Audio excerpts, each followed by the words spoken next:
I'm Emma and I am 29 years old this year. My husband Jake is the same age, and we've been married for 3 years. We have occasional quarrels, but we've always respected each other and got along. Both my husband and I work full-time. We were quite content with our jobs, but as our third wedding anniversary was approaching, we started to consider having children. I've decided to get married. Then, out of the blue, my brother suddenly announced. Not only I, but also my parents were taken aback by the sudden news. My brother, David, is 35.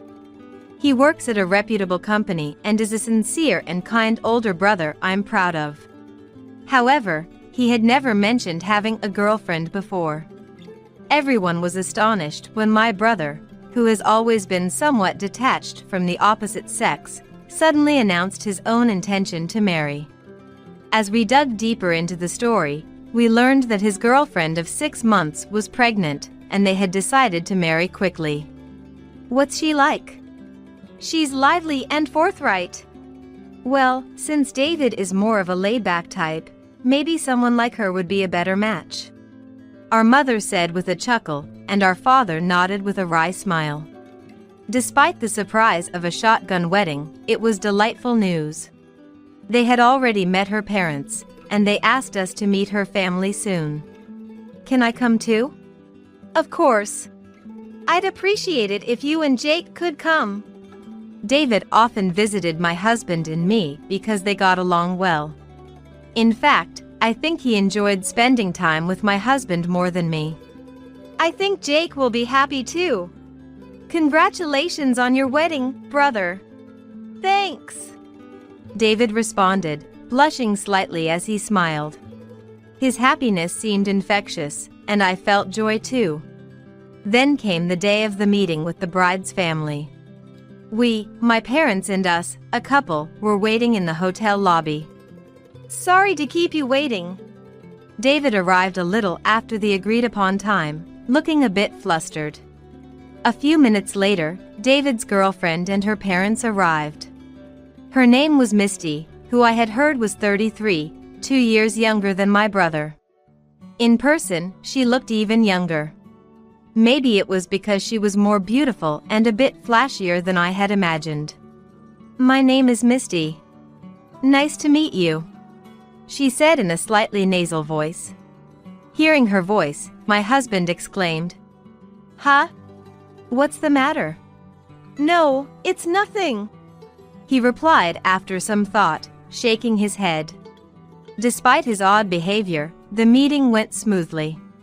My husband's unusual demeanor was worrisome, but I turned to Misty when addressed. Emma, right? Let's get along, shall we? Yes, I hope we can be good friends too.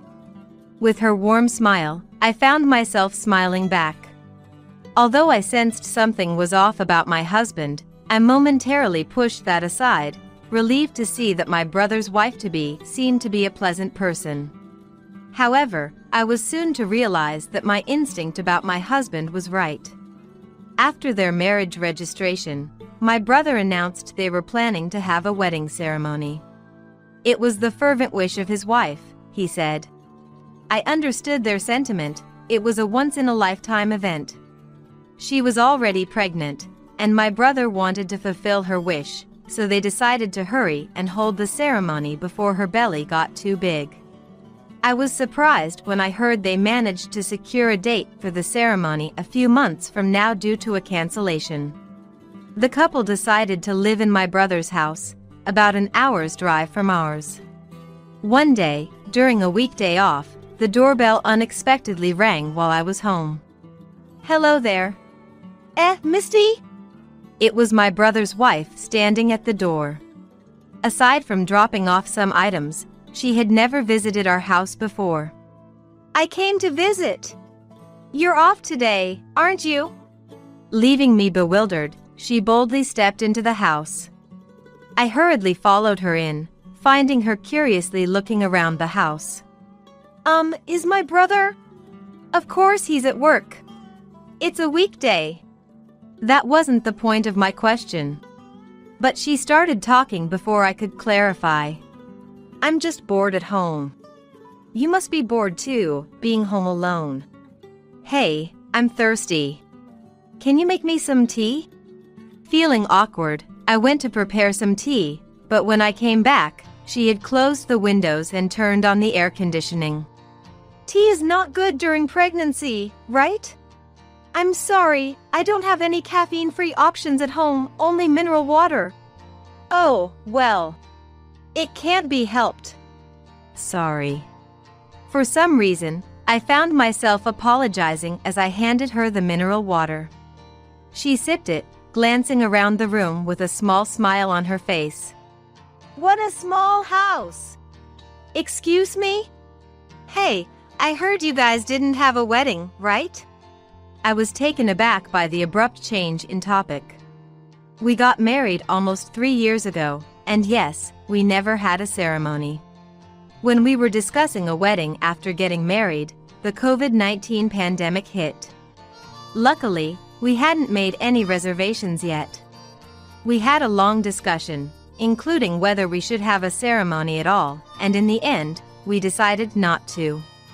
Neither of us was particular about having a wedding, and we agreed to save the money for our future home instead. We explained this to both sets of parents and appeased them by agreeing to have wedding photos taken. Well, we weren't in a position to have one when we got married. But you still haven't had one, right? We decided together. Well, I guess you have to say that, don't you? She let out a dramatic sigh, resting her cheek in her hand. There was a slight smirk on her face. Poor thing. Not even having a wedding ceremony. She exaggeratedly declared that, not giving me a chance to retort. It's not that we couldn't have a wedding ceremony, but she didn't give me a chance to interject. So small a home, and no wedding ceremony. Have you had kids yet? Well, truly pitiful. But what else could we expect, looking at you? I thought I'd misheard. But after seeing my Sael's mocking grin, I realized she'd indeed uttered those words. Indeed, compared to my Sael, I wasn't especially beautiful. I wasn't gorgeous or cute, nothing to write home about. This was the first time anyone had belittled me to my face like this. After that, she often visited on my days off and kept belittling me. Looking at the glass in the kitchen, she'd comment, "Truly a mess. But I suppose it can't be helped if you're busy at work, can it?" And on days when I wasn't wearing makeup because I was off. Maybe you should wear makeup even on your days off? Well, even with makeup, there's only so much you can do. Maybe that's why your husband doesn't see you as a woman? Every time she saw my actions, my home, my appearance, she'd laugh triumphantly and make snide comments. It wasn't outright ridicule, but she belittled me with the pretense of sympathy. She was my brother's wife, and their wedding was just around the corner. I felt like I shouldn't escalate things, so I didn't say anything to my brother or my husband.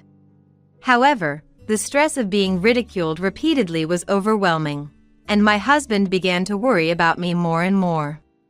You seem to have lost your appetite, and your complexion doesn't look good. Maybe you should see a doctor. My husband kept saying this, and although I pushed back at first, I finally gave in. I thought it was stress, but recently I've been feeling dizzy and my body won't accept food. I went to the hospital just in case and I was in for a surprise. What's going on? Suddenly calling everyone together like this? My mother seemed uneasy because I had called my parents and my brother's family to our home. Looking at my mother's nervousness, my husband and I shared a small laugh. Actually, I'm pregnant. The first thing I thought when the doctor mentioned the possibility of pregnancy was, no way. I thought it was time to consider having children, but recently it was the last thing on my mind.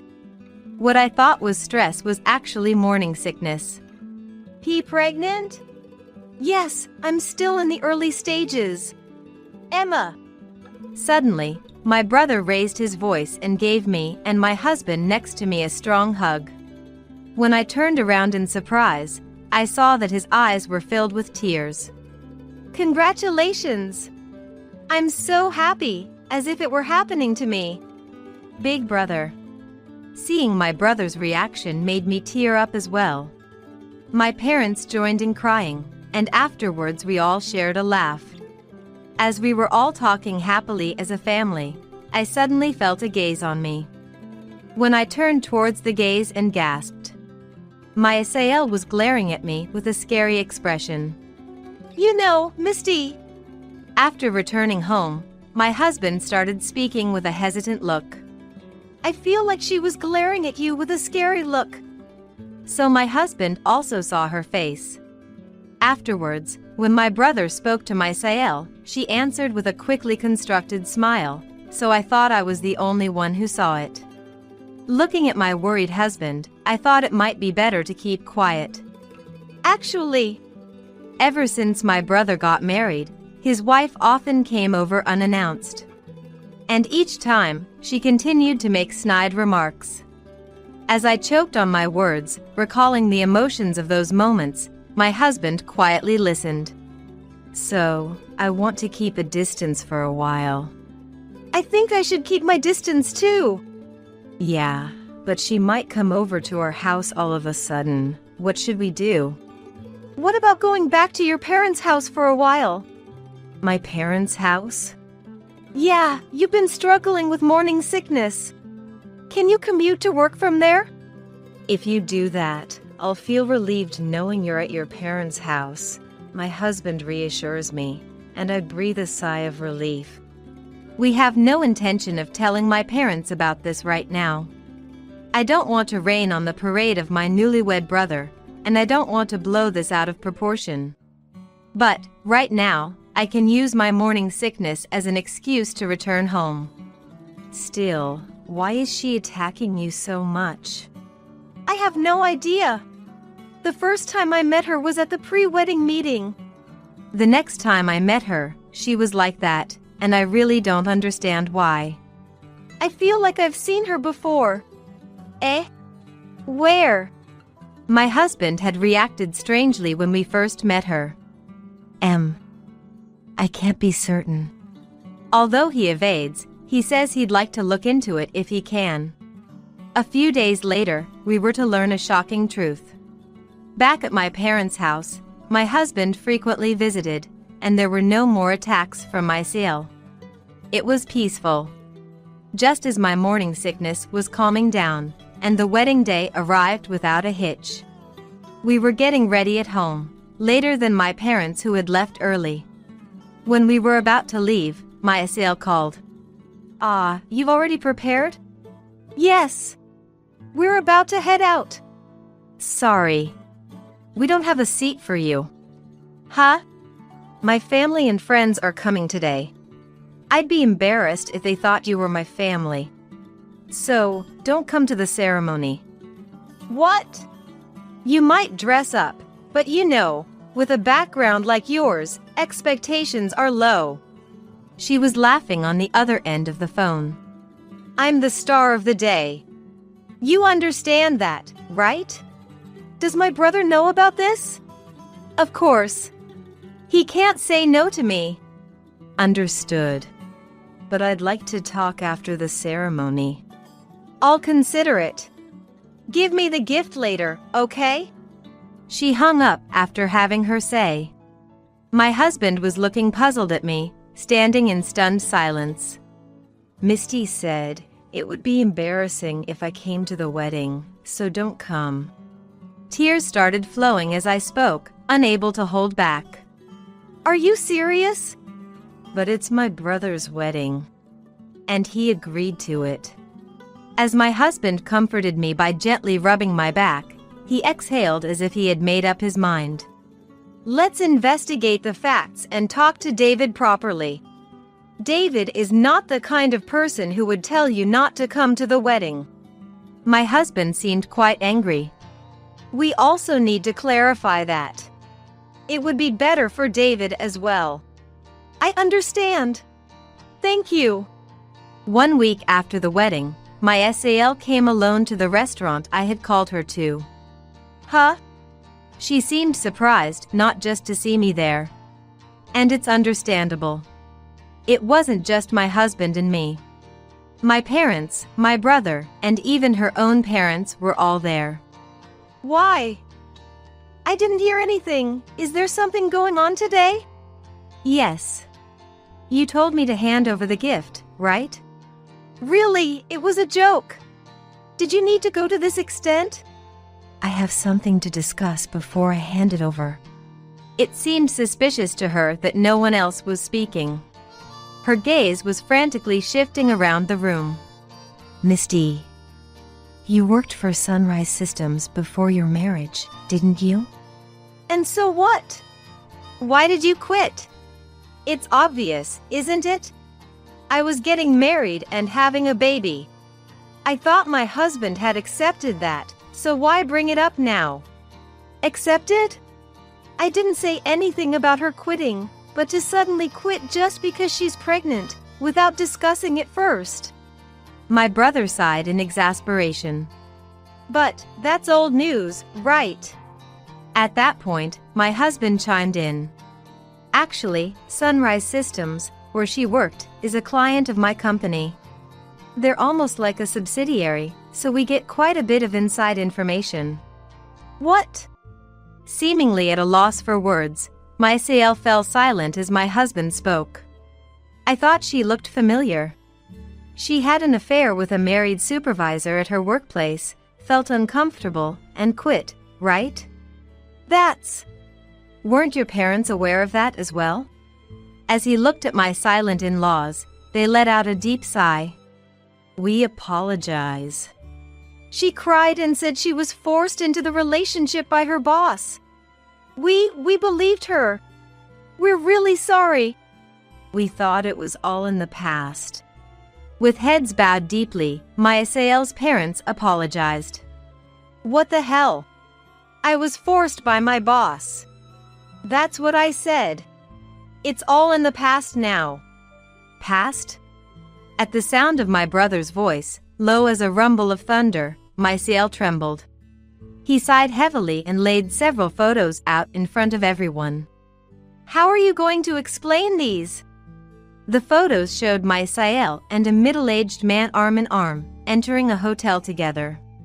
I was shocked to hear from my sister and her husband after the wedding that your affair with your old boss is still ongoing.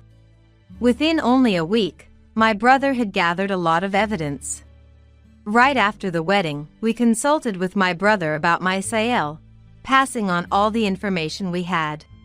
We told him that we had been uninvited from the wedding, that she had been nasty to us long before that, and that she had quit her job due to an affair.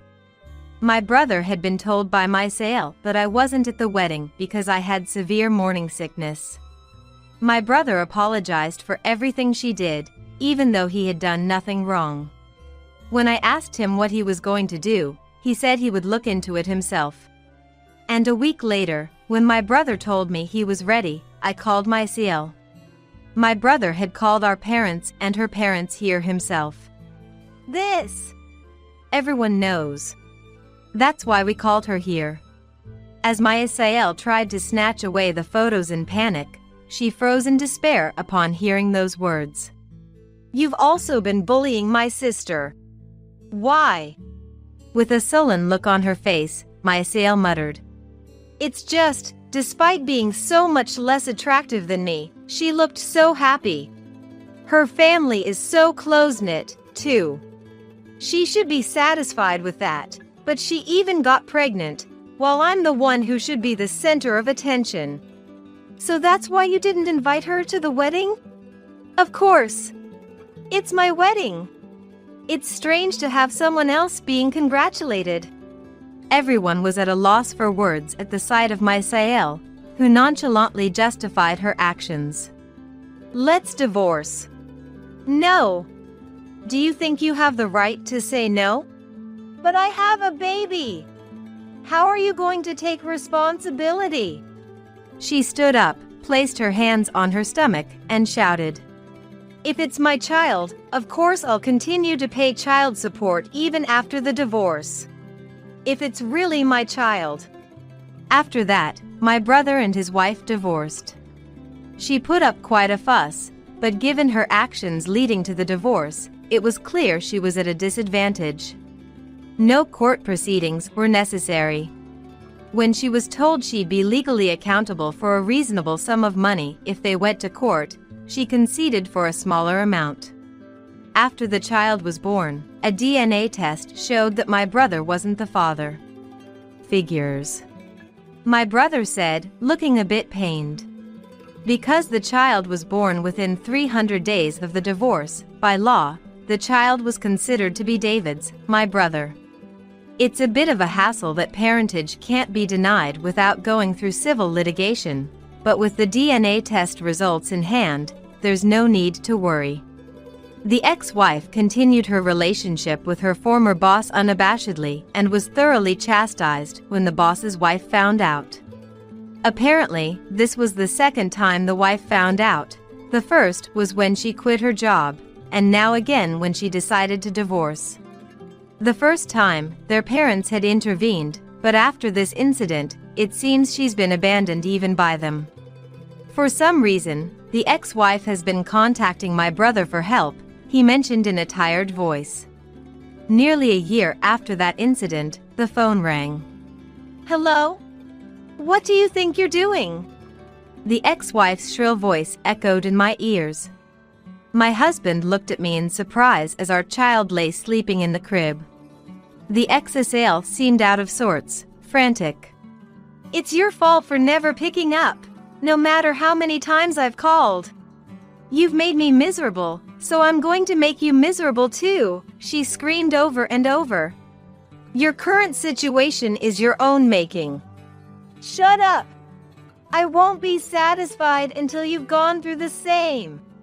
If you keep playing dead, I'll burn down this entire apartment. I paled at the ex-wife's threats. My husband, who had been listening beside me, immediately reported it to the police. Then, the ex-wife was arrested. The police arrived in time to prevent arson, but since she couldn't get into our house, she had damaged our door and windows, seemingly caught in the act of vandalism. After that, fearing the ex-wife's stalking behavior, we decided to go ahead with our long-planned home build and moved there. We no longer live in the apartment the ex-wife knew about. That, at least, was a relief. We got busy with things like child-rearing, but we're leading a lively and enjoyable life. My brother comes to visit and plays with our child. Apparently, my brother has someone he likes recently, and occasionally he consults with my husband and me, blushing a bit. Let us meet her before you decide to get married this time, okay? I joked, to which my brother responded with a wry smile, saying, I'm counting on it. Hello! Hope we're not disturbing. Suddenly, the living room door opened, and in came my husband's colleague, Miller. Following him, about 4 others entered one after another, with my husband, Kevin, trailing behind them with a crude smile. Sorry, but what's going on here? Today's a barbecue with friends. Hurry up and buy some meat and beer. Kevin, who had established a habit of talking down to me, said this to me. It seems like birds of a feather flocked together, as Kevin's friends were also directing crude smiles our way. I was furious. I'm actually about to go on a trip, so that's not possible. What? Kevin's face filled with anger, as if embarrassed in front of his friends. Normally, I would panic and comply upon seeing that look on his face, but now, completely out of patience, I couldn't care less about Kevin's mood. Just make sure you're careful with fire, okay? Hey! I ignored them all and left the house. However, a few hours later, I received a call while on my trip that my husband had been taken into police custody. What on earth did he do? My name is Isabella. I'm a 48-year-old civil servant. My parents died in a car accident when I was in college. I live in the house they left me, and I graduated college with the help of insurance money and scholarships. I was lucky enough to become a civil servant, and though living alone was lonely, it was stable. The administration I worked for was far from the house I lived in, so I rented out the house I lived in with my parents and rented a studio near my workplace for myself. I rented out the house as is, but it quickly found a tenant because of its good location. The person who rented the house was very kind, and knowing my circumstances, told me I could come over any time. Thanks to the rental income and my civil servant salary, I was living a more stable life than others my age. Around that time, visiting tourist spots became my hobby. There's a unique atmosphere everywhere, somehow reassuring yet making me tense, and I loved it. I met my husband, Kevin, at a book club for working adults that a friend invited me to. I was instantly drawn to the quiet and kind Kevin. Perhaps sensing that, Kevin actively pursued me, leading the way in our relationship, which was difficult for me to navigate. After dating for 2 years, he proposed on my 29th birthday, and we got married. The following year, our daughter, Evelyn, was born, and we were very happy. However, that's when Kevin's true nature began to show. Since I was working, we had agreed to share household chores. Kevin had kept to this agreement until I went on maternity leave, but as soon as I started my leave, he began going out to drink more often and completely stopped doing any household chores as soon as I took parental leave. Hey, the dishes are your job, right? Please. What? You've been lazing around all day at home and you're giving orders?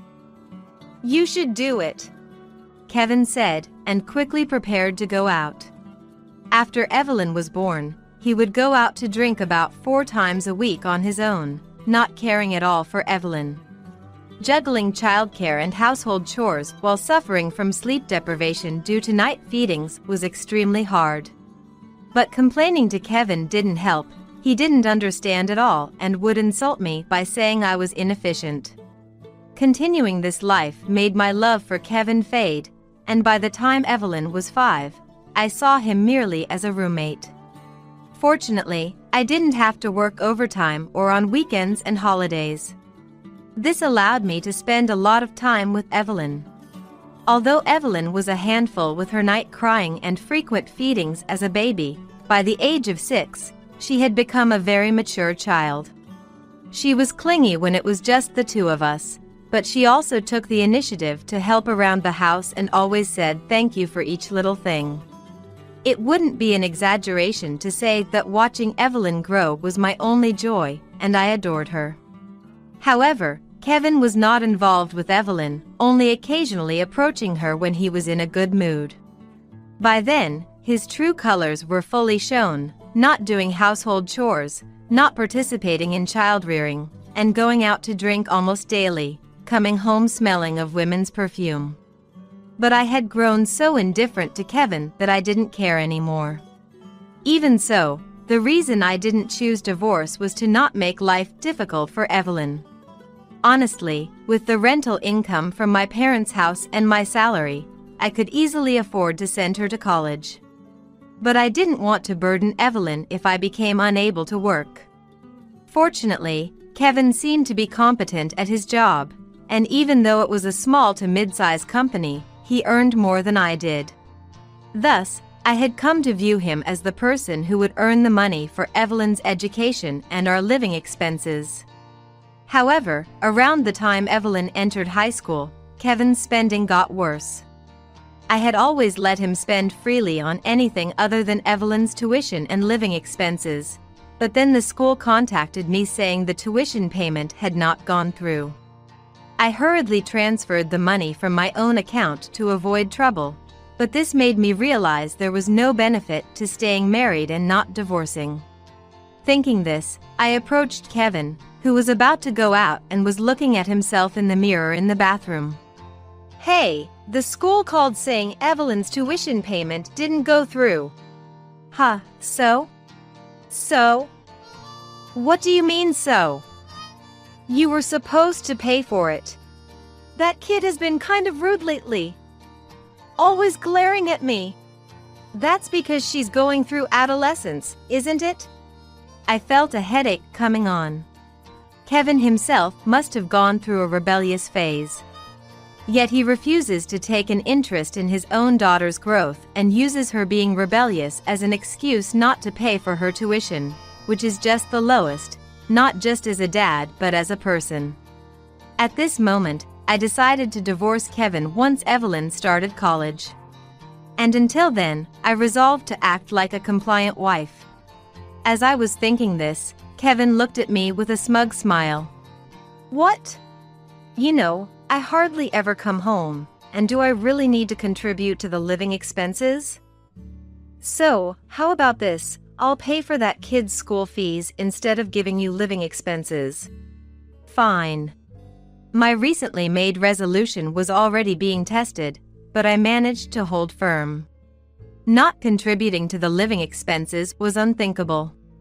But not having Evelyn's tuition paid would be a bigger problem, so I reluctantly agreed. And the money that used to go to living expenses now became Kevin's pocket money, making his lifestyle even more extravagant. One day, as I was walking through the entertainment district on my way home from work, I spotted Kevin with his arm wrapped around the shoulder of a man I recognized. Kevin hadn't noticed me, but the man next to him did and came over. If it isn't Isabella. What are you doing here? Well, I think I met him at our wedding, but he wasn't introduced, so I didn't know his name. And despite the distance, he already smelled strongly of alcohol. How long had they been drinking? I managed to suppress my urge to grimace and put on a smile. Oh, I'm Miller. Kevin and I were in the same club at college. By the way, Isabella, you're really beautiful. How about one night with me? Just kidding. Hey. If you want a middle-aged woman like this, I'll give her to you. More than Miller's frivolous words, I was shocked by Kevin's words. Even if he was drunk, those were not words to be uttered in front of his wife. Really? Maybe I'll book a hotel next time then. I'll pass. I'm in a hurry, so I'll be going. A chill ran down my spine, and I quickly left the scene. I could hear Miller and Kevin saying something behind me, but I ignored it all. That night, Kevin, who seemed to have come home in the middle of the night, didn't even remember seeing me the next morning. When I asked about Miller, Kevin bragged about how he had started some profitable business recently and that he had gone to hear about it yesterday. Don't come begging for money when I become rich, okay? I responded lightly to his buoyant words. As long as Evelyn's tuition was paid, I had no expectations from Kevin anymore. However, a decisive incident would occur a little after Evelyn started college. It happened on the day I was planning to take a solo trip, intending to use up my accumulated paid leave. After gathering everything at the entrance, I took a break. Kevin had left in a happy mood that morning, so I had sent him a message just in case. He had read it, so I felt I had done my duty, and I sipped my tea. Then there was a sound from the entrance, and I thought Kevin had come back unusually early, but the person who came through the door made me almost spit out my tea. Hello. Hope we're not disturbing. Suddenly, Miller walked in through the living room door, followed by about 4 others. Sorry, what's going on here? I'm having a barbecue with some friends. Hurry up and buy some meat and beer. Just like Kevin, who was laughing, his friends were also giving me crude smiles. I was furious. I'm about to go on a trip, so that's not possible. What? Kevin's face filled with anger as if he was embarrassed in front of his friends. Normally, I would have panicked and complied upon seeing his face, but now, completely fed up, I had no interest in Kevin's mood. Just be careful with fire, okay? Hey! I ignored them all and left the house. However, a few hours later, I received a call while on my trip that my husband had been taken into police custody. What on earth did he do? The call from the police was for identification, and they said I didn't need to come to the station right away. Apparently, they asked Kevin if he could prepare clothes for staying in the detention center because the interrogation might take a while, and he gave them my name and contact details. We could lend some and bill you later. Oh, that's fine. Please make him pay for it. Understood. We'll contact you if there's anything else. Yes, please do. It seems the reason for being taken into police custody was attempting to forcibly bring a woman who was walking outside while drunk into his home. It was a red-handed arrest, and there was no room for excuses, and he would likely be charged. Miller was facing other charges, and there was a possibility that Kevin was involved as well. Hearing that, I sat down on the spot. It was good that I had arrived at my destination. I cried. Then, coffee was placed on the table in front of me. Mom, are you okay? What happened? Actually, the place I was traveling to was the area where Evelyn's university is located, and I was going to stay at Evelyn's place during my trip. The call from the police came just as I was about to take a break after arriving at Evelyn's place. Dad's been arrested by the police. The reason is a bit. It's okay. Tell me when you've calmed down. Hey, Mom, maybe you should seriously consider divorce. You've been enduring for my sake, right? I ranked first in my class this time. I got a scholarship with no repayment obligation, my professor told me. So, I'll be fine. Evelyn. You're right. Evelyn's words made up my mind. As a parent, I felt unreliable for making my daughter say this, but at the same time, I was very happy that Evelyn had grown up to be so kind and splendid. A few days later, I received a call from the police that only Kevin had been released. It seemed Kevin claimed to be a victim, unaware that Miller's business involved criminal activity. In fact, it was proven that Kevin knew nothing, and he was declared innocent, which disappointed me internally. The day after the police contacted me, Kevin called me. I didn't want to answer the phone, but thinking about what comes next, I decided to answer. Hello? Ah, you picked up. Where the hell are you? At Evelyn's place. When I said that, Kevin seemed to think for a moment. But eventually, he didn't come up with an answer and quickly raised his voice. I don't know where that kid lives. Just come back home. The housework is piling up. Sorry, but I'm not coming back. What? My firm refusal seemed to surprise Kevin, and he was momentarily speechless. I repeated slowly to the silence on the other end of the phone. I'm not coming back. Please, let's get a divorce. Do you even know what you're saying? Kevin managed to squeeze out some words. I didn't respond to him. Then, simultaneously, I heard the sound of a mobile phone being dropped on the other end. He must have been quite shocked. I delivered the final blow. Let's discuss the rest through a lawyer. I'll have my lawyer contact you later. Wait, hey! Isabella!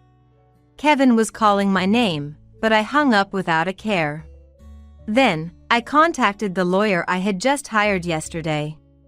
It seemed the lawyer had reached out to Kevin immediately, as I received multiple calls from Kevin, all of which I ignored. I then contacted my workplace. I had already been considering early retirement, but I took this as an opportunity to resign and decided to live near Evelyn. Fortunately, I had an inheritance left by my parents and a steady income from renting out my family home. Additionally, I would receive a severance package, so living on my own wouldn't be an issue. Since it would take about 2 months to finalize my resignation, I rented a short-term apartment near my workplace to wrap up my job. I commuted from there and completed the handovers and other work. During this time, Kevin called me multiple times, but I had my lawyer handle all communications. Kevin was adamant about not wanting a divorce, and despite hearing how much he had hurt me, I didn't do it. It's all a misunderstanding. He kept insisting. Reluctantly, I agreed to a meeting. It was challenging to even set a date, but 3 weeks after proposing the meeting, we finally scheduled it, and I prepared myself for a major confrontation. On the day of the meeting, the person who showed up at the meeting place was a completely sullen middle-aged man. I'm not going to divorce. I was just deceived. I'm not at fault. Let's sit down and talk about it. I responded dispassionately to Kevin's remarks and entered the restaurant ahead of him. The high-end restaurant, designed with separate rooms for each table, was where Kevin and I had celebrated our engagement with a meal. Do you remember this place? Huh? Kevin's response extinguished the last bit of sentiment I had left. Even after everything, we were once committed to spending a lifetime together. I had hoped that remembering this place might lead to a more amicable discussion, but my consideration was in vain. Let's start the discussion. At my cue, the lawyer beside me took out several documents. They contained evidence of Kevin's actions and infidelity, as well as details about the dubious business he was involved in with Miller. Kevin looked over them with annoyance, then sighed. If you have complaints, say them directly. Sneaky woman. These are not complaints but facts needed for our discussion. Kevin seemed to become even more irritated upon hearing this. Still, I was unwavering. However, when a new document was presented, Kevin's complexion changed. Hey, this is... Oh, didn't you know? The document included a photo of a woman in a wedding dress and her husband, smiling happily. Kevin paled at the sight of the two. The woman you're currently having an affair with, she's your boss's wife, right? No way! Kevin, apparently unaware, looked utterly panicked. His earlier defiance had vanished, replaced by sheer panic. Investigations revealed that Kevin had been involved with the affair partner for about 3 years, considering divorcing me and marrying her until their communication recently became sporadic. She had married Kevin's boss before meeting Kevin. Apparently, it was a shotgun wedding. They had just taken their 10th anniversary wedding photos. Of course, the evidence was sent to Kevin's company, and it was scheduled to be delivered to Kevin's boss today. The affair partner would also be receiving a certified mail by now. Speak of the devil. At that moment, Kevin's phone, placed on the table, rang, displaying his boss's name. Kevin didn't answer, so I tapped to take the call and put it on speaker. A furious shout, loud enough to break windows, erupted from the phone. You've been betraying me? Having an affair with my wife during work hours is a betrayal to the company as well. Don't expect to stay comfortably at the company from tomorrow. I'm sorry. Kevin's apology was pitiful, with none of the charm he once had. I pushed the divorce papers towards him, tapping on the name field twice. So, will you sign the divorce papers for now? No. With the prospect of remarrying his affair partner gone, Kevin stubbornly refused to divorce. I called out towards the door, seemingly in a quandary. Says he. This is a problem. What should we do? Is someone there? Kevin asked, fearfully looking towards me as I gestured with my eyes towards the door.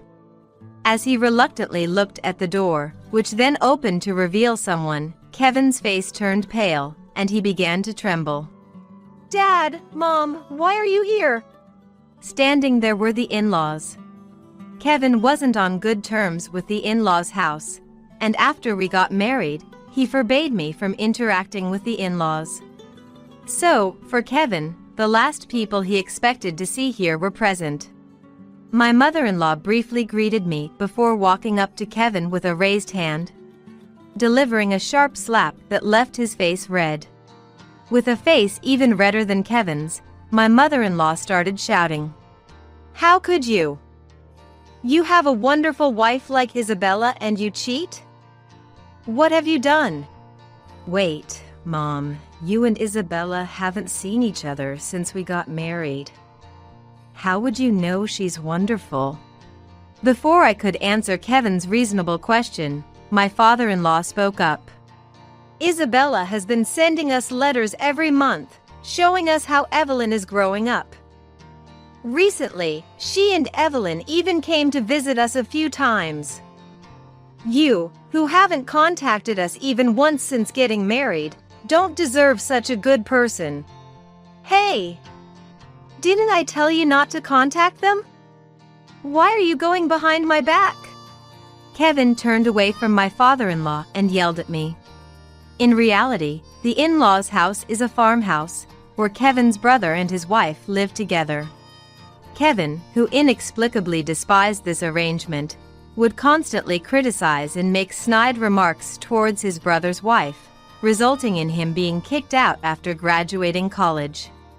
When I learned from the in-laws and Kevin's brother's family that Kevin forbade me from talking to them because he feared his misdeeds would be exposed, I felt dizzy from my poor judgment in men. When I sent the greeting letters, they would kindly call me back. That's how we secretly continued our relationship. You were deceiving me? Who I associate with is none of your business. I don't want to hear it from a man who repeatedly cheats and gets involved in shady dealings."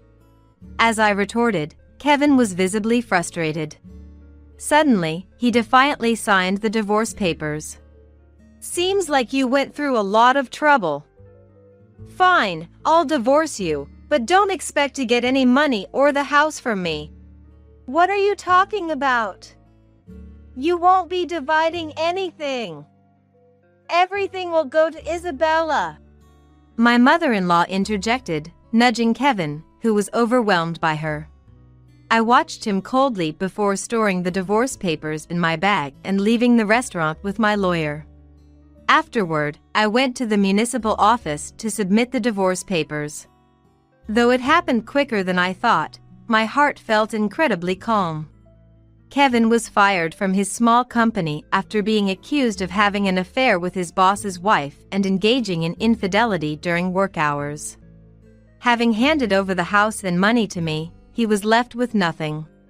Eventually, the in-laws took him back to their house temporarily before sending him off to a distant relative's place. Kevin's brother's wife, not having forgiven his past actions, refused to even let Kevin into the house.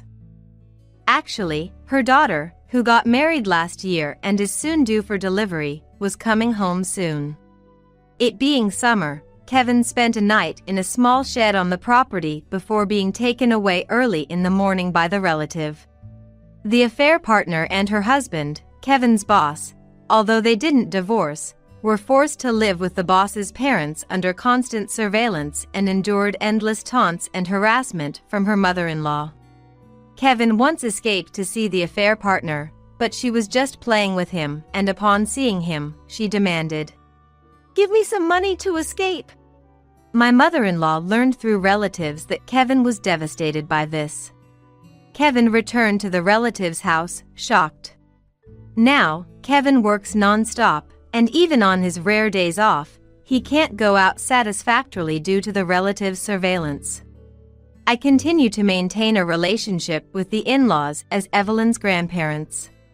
My brother-in-law's family are great people, and we enjoy meals together during events, and I feel like I have gained a new family. Evelyn was a bit upset about being left out, but was very happy about the divorce. Now living nearby, we go out together twice a week. As for me, having moved to a region with many tourist spots, I'm immersing myself in hobbies at leisure. Owning 2 houses in the city center and renting them out, I can cover my living expenses with the rental income alone. So, the severance pay, remaining insurance money, and the settlement from Kevin's divorce are freely used for Evelyn's college expenses, my hobbies, and travel. I often think I should have divorced sooner, enjoying such a leisurely life. Well, shall we go? Holding the plane ticket Evelyn gave me for my birthday, I set off on a trip.